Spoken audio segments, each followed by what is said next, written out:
کہ تنظیمی ڈھانچہ برقرار رہا، یونٹ نظام چلتا رہا، سیکٹر ذمہ داران اپنی جگہ تھے، رابطہ کمیٹی ہم آہنگی کرتی تھی اور سب کا سیدھا تعلق تھا لندن سے۔ فون پہ احکام آتے تھے، ہدایات ملتی تھیں، فیصلے ہوتے تھے اور کراچی میں عمل ہوتا تھا۔ سمجھنے والی بات یہ ہے کہ یہ صرف فون کالیں نہیں تھیں، یہ پورا نظام تھا، رابطے کا، قابو کا اور تعمیل کا۔ پہلی لیئر تھی ڈائریکٹ کانٹیکٹ، الطاف سے رابطہ کمیٹی تک، رابطہ کمیٹی سے سیکٹر سربراہوں تک، سیکٹر سربراہوں سے یونٹ کارکنوں تک۔ حکم کی زنجیر فوج جیسی تھی، انفارمیشن اوپر جاتی تھی، آرڈرز نیچے آتے تھے، حقیقی وقت کی اطلاع ہوتی تھی۔ کراچی میں کیا ہو رہا ہے لندن میں پتہ چل جاتا تھا، گھنٹوں میں نہیں منٹوں میں، اور جواب بھی اتنی ہی تیزی سے آتا تھا۔ یہ فوری رد عمل قابو کریٹ کرتی تھی، کارکنوں کو لگتا تھا قائد ساتھ ہے، آگاہ ہے، موجود ہے۔ دوسری لیئر تھی عوامی رابطہ، یعنی تقریریں۔ یہ صرف بیانات نہیں ہوتے تھے، یہ واقعات ہوتے تھے۔ کراچی میں جلسے ہوتے، سکرین لگی ہوتی، لندن سے براہ راست خطاب ہوتا، گھنٹوں لمبا الطاف بولتے رہتے، کارکن سنتے رہتے، اور یہ تقریروں میں صرف سیاست نہیں ہوتی تھی، ذاتی کہانیاں ہوتی تھیں، جذباتی اپیل، رونا، چلانا، غصہ، جذبہ۔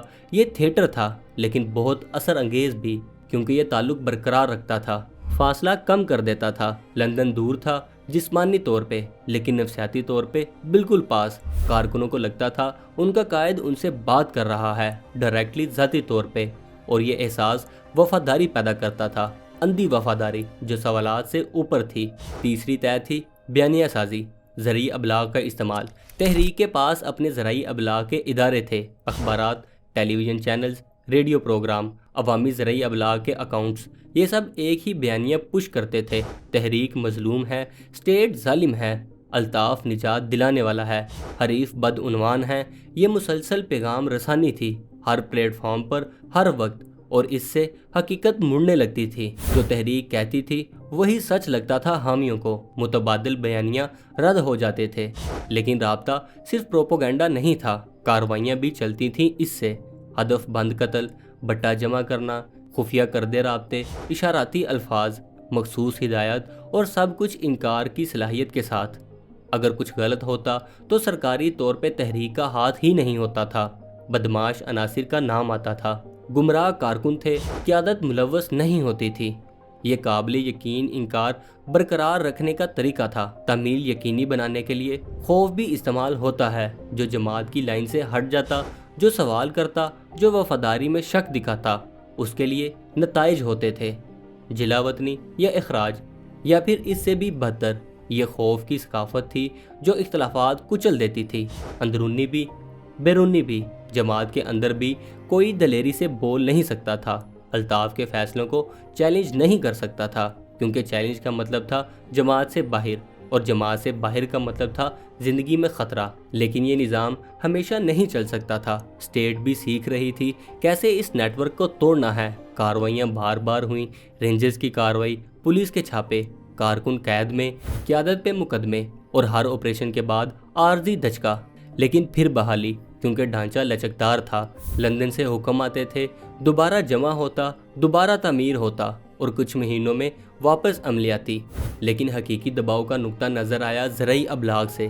الطاف کی تقریر وائرل ہونے لگی، لیکن اس بار منفی کوریج کے ساتھ۔ متنازع بیانات، بدتمیزی زبان، دھمکیاں، یہ سب ریکارڈ ہو رہا تھا، عوامی ذرعی ابلاغ پہ پھیل رہا تھا، اور بیانیہ بدلنے لگا۔ جو پہلے مظلوم تھا وہ اب جراح دکھنے لگا، جو قائد تھا وہ غیر مستحکم دکھنے لگا، اور یہ تصویر کا مسئلہ تھا جو قابو کرنا مشکل تھا۔ پھر آئی وہ تقریر جو ریڈ لائن کراس کر گئی: ملکی پرچم کی بے عزتی، فوج کو دھمکیاں، ہندوستان کی طرف اشارے۔ یہ سب ریکارڈ تھا، عوامی تھا، اور اس کے بعد اسٹیٹ کے پاس بہانہ آ گیا کارروائی کرنے کا، صرف کارکنوں کے خلاف نہیں، نظام کے خلاف۔ رینجرز کی کارروائی شدید ہوئی، 90 چھاپا ہوا، ہتھیار ملے، تشدد کے کمرے بے نقاب ہوئے، اعلیٰ قیادت گرفتار ہوئی، اور سب سے بڑی ضرب، جماعت تقسیم ہو گئی۔ لندن گروہ الگ، کراچی گروہ الگ۔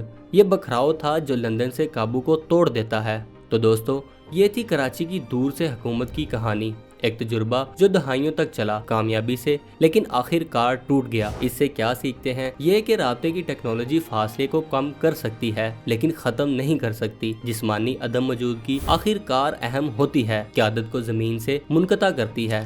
حقیقی وقت کی معلومات ہونے کے باوجود یہ بھی کہ وفاداری کا ڈھانچہ خوف اور انعام پہ بنایا جائے تو وہ نازک ہوتا ہے۔ جب حالات بدلتے ہیں تو ڈھانچہ ٹوٹ جاتا ہے، اور سب سے اہم طاقت جو تشدد اور قابو پہ مبنی ہو وہ پائیدار نہیں ہے۔ مختصر مدت میں مؤثر لگ سکتا ہے لیکن طویل مدت میں متبادل ابھرتے ہیں۔ مخالفت مضبوط ہوتی ہے، اسٹیٹ جواب دیتی ہے، معاشرہ ترقی کرتا ہے، اور جو نظام ڈلنا نہیں جانتا وہ فرسودہ ہو جاتا ہے۔ کراچی کا یہ باب بند ہو گیا لیکن دہرایا جاتا رہتا ہے، مختلف جگہوں پہ مختلف قائدین، سیم طریقہ کار، رابطہ، تنظیم، وفاداری، قابو اور آخر کار ٹوٹ پوٹ۔ سوال یہ ہے، کیا دور سے طاقت چلانا ممکن ہے یا یہ ایک فریب ہے جو وقتی طور پہ کام کرتا ہے؟